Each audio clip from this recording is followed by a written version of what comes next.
Congress has championed the unwinding of campaign finance laws to give billionaires outside influence over our politics, systematically attacked voting rights, cast dozens of votes to take away health insurance from ordinary Americans, embraced wild conspiracy theories like those surrounding Benghazi.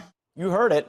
Benghazi, a wild conspiracy. In a blistering speech, former President Obama blasting the GOP over the Benghazi probe while he was in office, calling it a conspiracy theory.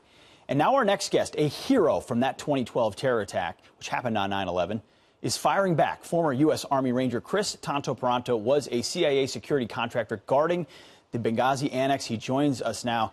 Chris, thanks for being here. You hear those words. Your reaction? Yeah, you know, your guys' assessment this morning hit it right on the head.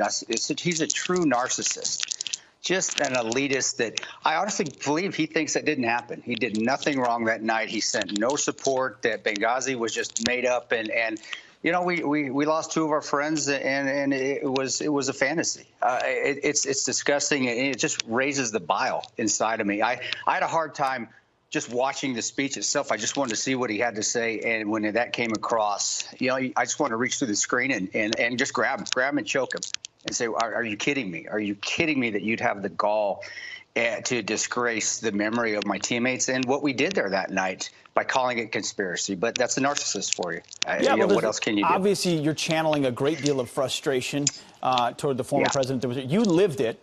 I read the book and watched the movie. Not the same thing, but it was a before, during, and after scandal. It wasn't just what happened, the lack of support to you guys. It was blaming it on a video, which they've since perpetuated.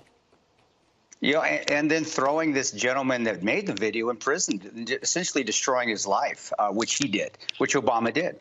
So he just continues to double down and compound it. And the thing is, though, is his base honestly believes that. I know there are people out there still today, and I can't stand social media, but I'm on Twitter, but still call Benghazi conspiracy as well. Say it didn't happen. Say we were making it up. He caters to the easily manipulated. And it's just I can't just sit by and not do anything about it, not say something strongly against it, because honestly, the man is a disgrace, just a complete disgrace. And it's not just Benghazi, but he's the revisionist history that the world was better under his administration. Yeah. I mean, remember calling ISIS the JV team and their comeback. It took Donald Trump to actually decimate them. You know, and even before, people forget, even before Benghazi happened, when the election was coming up, Al-Qaeda was on the run. He kept perpetuating that, saying that terrorism was on the run. Al-Qaeda was not on the run. Al-Qaeda actually took part in the attack on us that night.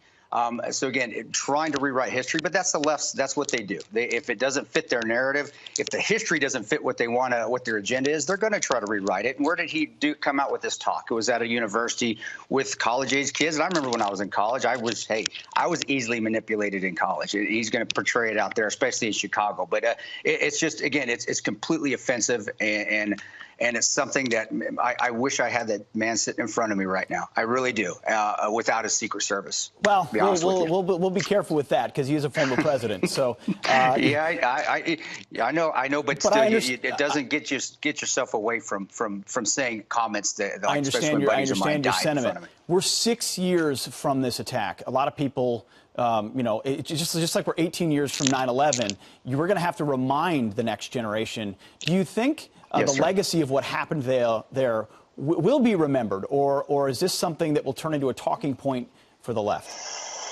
You know, I do believe it will still remain a talking point for the left, the far left. I do think there are still good Democrats out there. You've got Democrats, and then you have liberalists. You do. There's a difference.